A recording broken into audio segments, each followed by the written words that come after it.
Salam Bapak Ibu Guru Hebat. Aksi nyata modul 1.4 oleh Gede Sasmita, calon guru penggerak angkatan 7 dari SMP Negeri 1 Banjar. Visi guru penggerak: unggul dalam prestasi, beriman pada Tuhan, cerdas dan berkarakter mulia selaras dengan konsep Trikaya Parisude. Misi: menumbuhkan semangat belajar dan meraih prestasi, menguatkan keimanan pada Tuhan, mendidik siswa untuk meningkatkan potensi diri dan bersikap santun, serta mengajarkan pada siswa untuk berpikir, berkata, dan berbuat yang benar sesuai dengan konsep Trikaya Parisude. Latar belakang: berdasarkan tujuan pendidikan Ki Hajar Dewantara, yaitu menuntun segala kodrat pada anak untuk mencapai keselamatan dan kebahagiaan yang setinggi-tingginya baik sebagai manusia maupun sebagai anggota masyarakat. Maka, tugas dan peran guru adalah meningkatkan iman dan ketakwaan anak kepada Tuhan, serta selalu memiliki sikap budi pekerti luhur dan berakhlak mulia agar senantiasa selalu dituntun dan diberikan keberkahan dalam meraih dan mewujudkan cita-cita mereka melalui konsep Trikaya Parisude.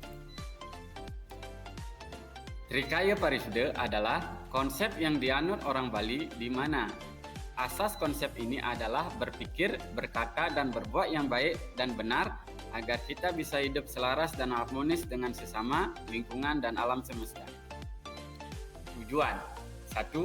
Mewujudkan kepemimpinan pada murid dengan menjadi tauladan bagi dirinya, keluarga, dan masyarakat. 2. Mengembangkan budi pekerti siswa yang menunjukkan sikap yang sesuai dengan konsep Trikaya Parisude, yaitu berpikir yang baik dan benar, berkata yang baik dan benar, dan berbuat yang baik dan benar. 3. Terwujudnya siswa dengan karakter pengembangan budi pekerti yang menunjukkan sikap yang sesuai dengan konsep Trikaya Parisude, yaitu berpikir yang benar, berkata yang benar, dan berbuat yang benar melalui sikap santun, tegur sapa, pengucapan salam, senyum, ramah, antusias dalam belajar, disiplin dalam persembahyangan di sekolah, serta mengikuti acara-acara keagamaan di sekolah dan mematuhi aturan sekolah. Dalam prosesnya, konsep Trikaya Parisude akan dijadikan indikator dalam pengembangan budi pekerti siswa dan menumbuhkan jiwa kepemimpinan melalui sikap dan tindakan nyata mereka selama mengikuti proses pembelajaran. Diharapkan, sikap dan tindakan mereka sudah menunjukkan keselarasan dengan konsep Trikaya Parisude, cara berpikir yang positif, berkata yang baik dan benar, serta berbuat yang baik dan dengan mengikuti peraturan di sekolah yang berlaku. Tolak ukur: 1. Berkembangnya kompetensi kepemimpinan pada murid dengan menjadi tauladan bagi dirinya, keluarga, dan masyarakat di SMP Negeri 1 Banjar. 2.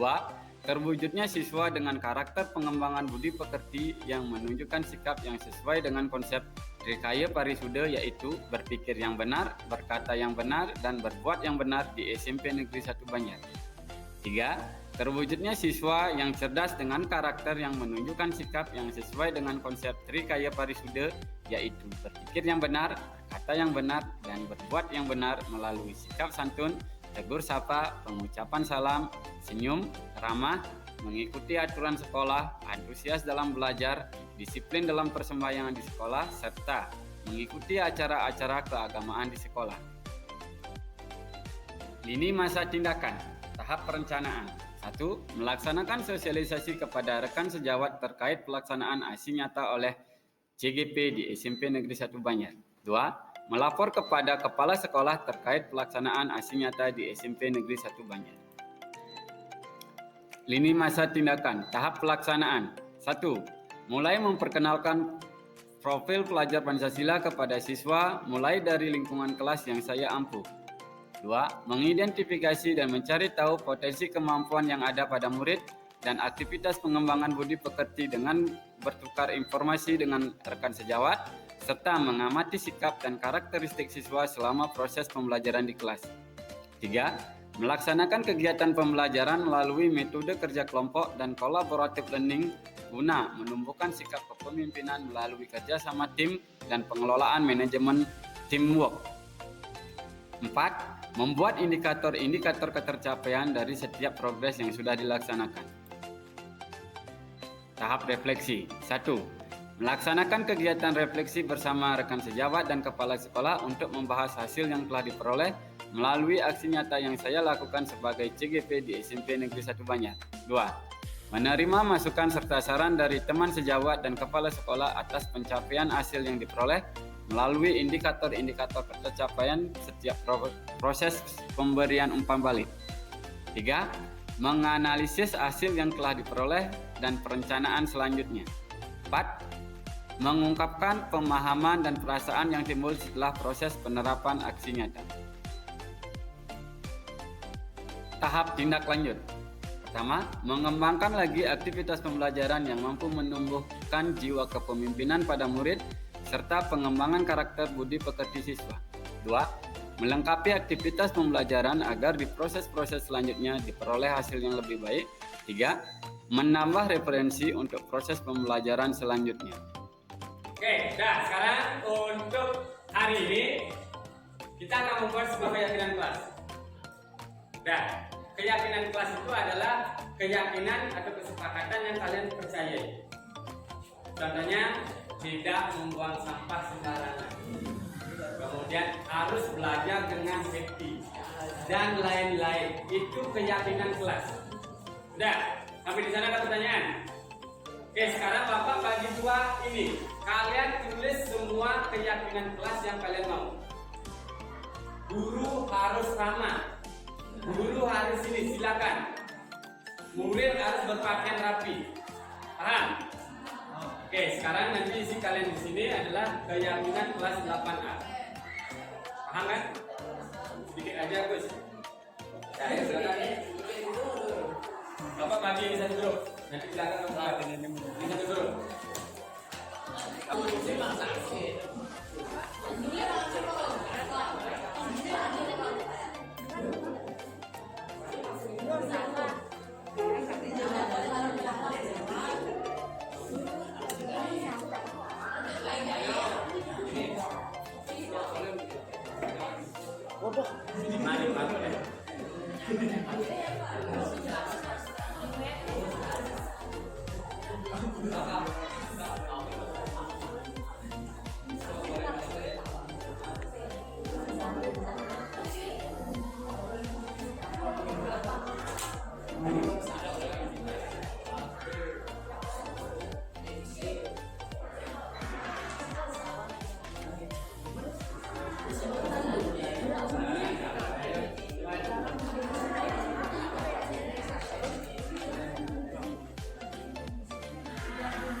Bagi yang sudah 5, silakan presentasikan.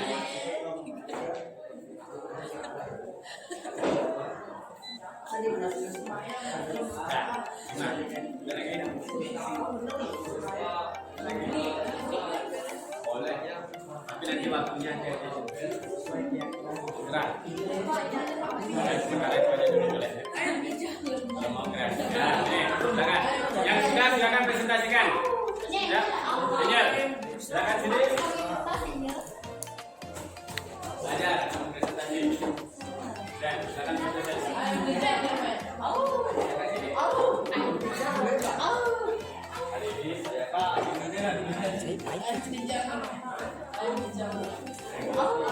Yang satu di sini.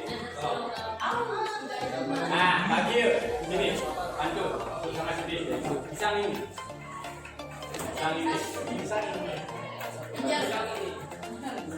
Ini foto, video. Pak, yang lain dengerin. Ya.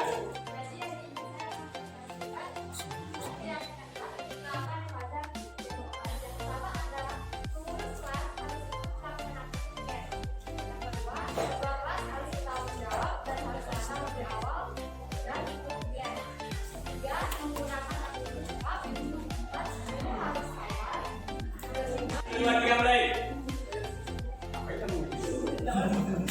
Silakan.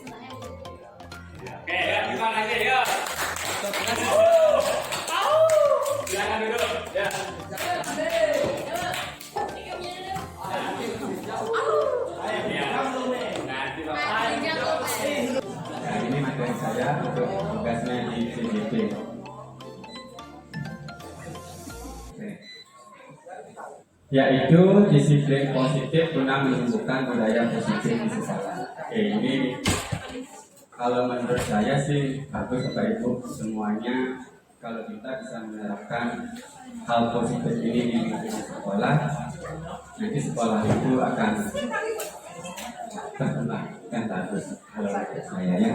Sekarang ini ada salah satu pakar pendidikan yang bernama William Glasser. Itu dalam kontrol teori meluruskan beberapa miskonsepsi atau pemahaman yang perlu diperbaiki tentang makna kontrol terhadap murid. Yang pertama itu adalah ilusi guru mengontrol murid. Itu yang pertama. Di sini ilusi guru itu yang dimaksud adalah pada dasarnya kita tidak dapat memaksa murid. Pada dasarnya. Karena setiap individu atau setiap siswa itu sudah punya kemauannya tersendiri. Kita tidak bisa memaksa dia harus ini, dia harus ini.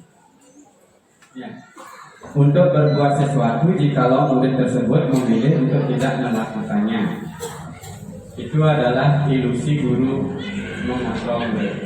Itu yang pertama. Kemudian miskonsepsi yang kedua adalah ilusi bahwa kritik membuat murid merasa bersalah dapat menguatkan karakter. Itu yang kedua. Yang dimaksud di sini adalah menggunakan kritik dan rasa bersalah untuk mengontrol murid. Maksudnya di sini kita kadang-kala membuat siswa itu bersalah. Tapi kalau menurut William Glasser itu dikatakan miskonsepsi, masih ada hal yang harus diperbaiki. Kemudian yang ketiga adalah ilusi bahwa guru memiliki hak untuk memaksa. Seperti zaman yang kemarin itu kadang-kadang kita cenderung ke guru. Dan sekarang dengan pendidikan yang baru semuanya berpihak pada murid. Kurang lebih seperti itu. Berarti kita guru tidak punya hak untuk memaksa siswa. Ya. Kemudian ya ayo pikir. Lalu apakah tindakan yang paling bijaksana yang bisa guru lakukan dalam memanipulasi siswa? Seperti gambarnya, ya ayo pikir.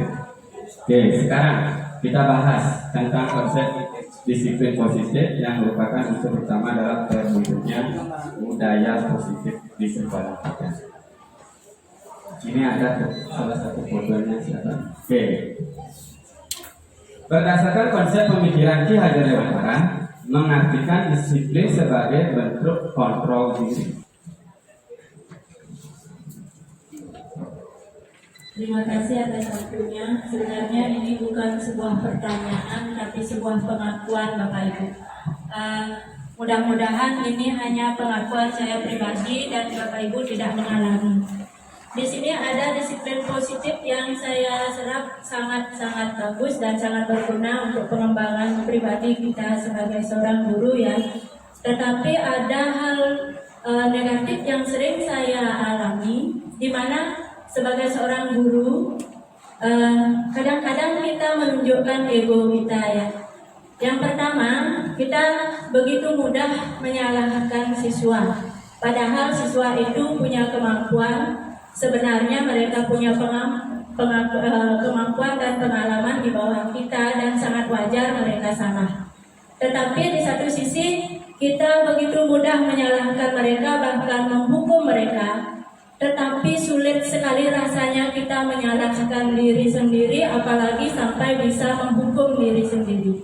Nah, itu yang sering saya alami. Ini bukan sebuah pertanyaan, tapi sebuah pengakuan. Dan mudah-mudahan dengan adanya pencerahan dari Pak Gede tadi, kita semua sebagai seorang guru, khususnya untuk pribadi saya, di sini akan lebih membelajarkan diri untuk bisa memahami bahwa sebenarnya siswa kita itu sangat unik dan mereka semua punya potensi yang berbeda. Dengan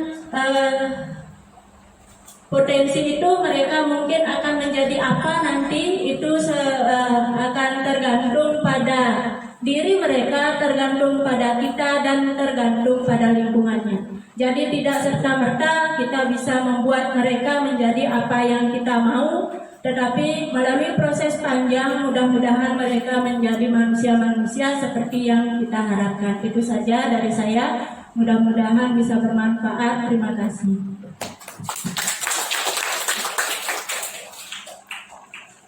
Terima kasih penguatannya Bu Waka. Kemudian ada Bapak Ibu yang lain.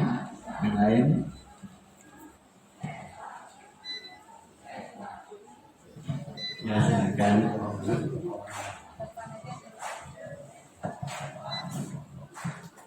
Nah, ini sebenarnya masih berhubungan dengan kontrol terhadap anak. Ya. Nah, selama ini mungkin teman-teman sudah ada yang mendengarkan bahwa kesan sekolah itu banyak aturan sudah sampai tertuang itu melalui tulisan anak-anak. Nah, untuk itu kita masih belum banyak bisa mengatasi dengan perubahan ini. Kita belum bisa mengatasi dengan sistem seperti dulu yang salah, yang melanggar itu kita berikan hukuman. Nah, dengan perubahan paradigma ini mungkin ada cara-cara yang bisa kita lakukan yang lebih baik, lebih manusiawi, mungkin lebih berkemanusiaan dan bisa menghasilkan hal-hal yang lebih positif kayaknya begitu. Nah, untuk itu saya minta bantuan mungkin yang sudah seperti ibunya sudah pernah berpengalaman di bidang guru penggerak demikian. Terima kasih.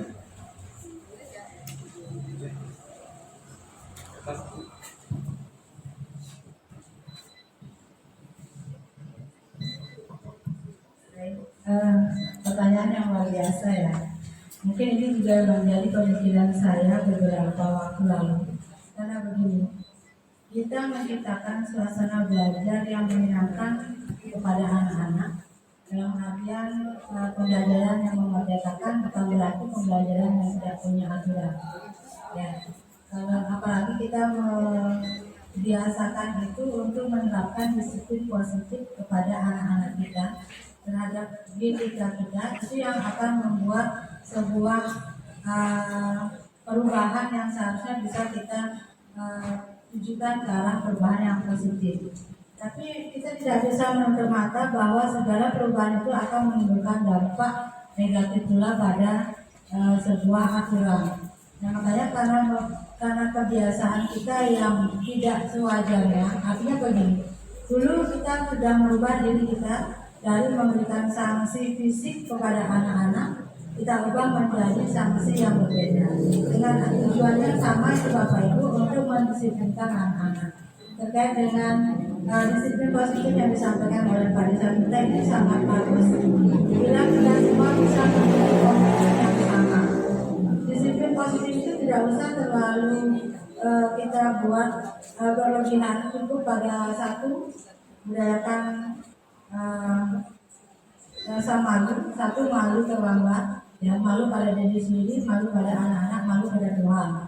Kenapa malu pada diri sendiri? Kalau kita datang terlambat, sedangkan anak-anak menunggu kita, itu yang akan ada rasa tidak percaya diri pada guru. Begitu pula sebaliknya pada siswa kita.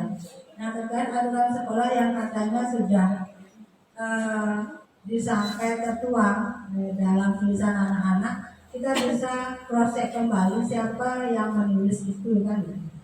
Yang menulis itu kebanyakan siswa-siswa yang melanggar, siswa-siswa yang selalu membuat kegaduhan di sekolah.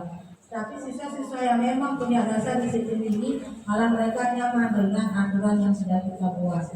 Dengan artian kita membuat aturan tidak semata-mata untuk membatasi ruang gerak siswa maupun guru, tapi kita lebih mengarahkan anak-anak kita ke arah-arah yang lebih positif, termasuk di kegiatan pembelajaran. Makanya sangat dipentingkan sekali Bapak Ibu membuat kesepakatan kelas. Kesepakatan kelas merupakan salah satu wujud dari disiplin positif yang akan dikenakan dalam budaya positif sekolah. Benar itu kata saya. Nah, seperti itu. Jadi dengan Referensinya saya bacakan sedikit. Yang pertama itu dari Ibu Ayu Sri Martini. Yang pertama tantangannya adalah siswa yang bermasalah seringkali mengulangi kesalahan masalah karena karena ada asmatnya. Itu kesulitannya. Kemudian yang kedua, kecenderungan dengan memberikan hukuman. Oke, berarti hukuman di sini. Dan yang ketiga, setelah lebih cenderung melihat kesalahan sebagai sebuah keunikan dan berusaha untuk menciptakan kondisi untuk memperbaiki kesalahan mereka kembali dengan karakter yang lebih kuat. Ya, terima kasih Bu Ayu. Ini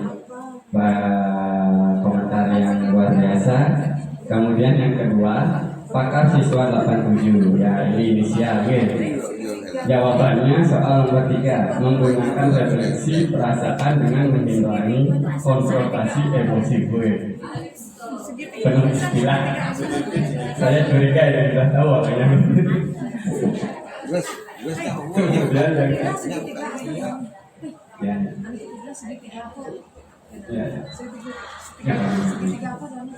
Oke. Kemudian yang di sini tanpa nama kita sebut aja dia Yati. Di sini tantangannya yang pertama dalam mendisiplinkan siswa adalah saya orang yang percaya bahwa disiplin itu adalah hal yang dibentuk dari kebiasaan sehingga masalah saya adalah waktu. Oke, waktu berarti permasalahannya. Kemudian yang kedua, cara mendisiplinkan siswa dengan memberikan pemahaman, tindak lanjut dan refleksi. Hasilnya baik dan siswa bisa berubah. Sangat bagus. Dan yang ketiga, saya akan membuka komunikasi seluas-luasnya tidak hanya dari siswa tapi juga orang tua dan komunitas agar bersama-sama membangun budaya positif. Ya, luar biasa. Ya, seperti Mario Teguh Golden Wish. Apa itu istilahnya? Saya lupa ya. Oke. Ya, nanti sambil Bapak Ibu mengisi, silakan terus diisi. Kalau mau PR silakan juga nih. Linknya akan terus berjalan. Oke, sekarang yang tutup aja sudah lama ini. Pembahasan ini. Kemudian kesimpulannya, melalui segitiga restitusi kita dapat mewujudkan siswa yang memiliki disiplin positif. Dengan penerapan ini diharapkan menjadi kebiasaan bagi siswa untuk menemukan solusi. Ya, kemungkinan karena kita baru mengalami perubahan pasti akan butuh proses. Tapi kalau bisa nikmati saja prosesnya itu. Kadang-kadang kita naik, kadang-kadang kita turun. Tapi hasilnya bagus kalau menurut saya. Kemudian sehingga bisa membentuk budaya positif di lingkungan sekolah terutama antar guru dan siswa. Ya, mudah-mudahan Bapak Ibu saran dan masukan boleh.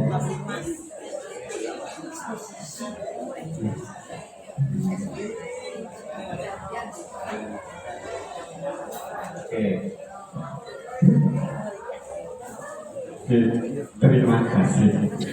Terima kasih Bapak Ibu, BPK atas waktunya. Bapak Ibu Kepala. Terima kasih.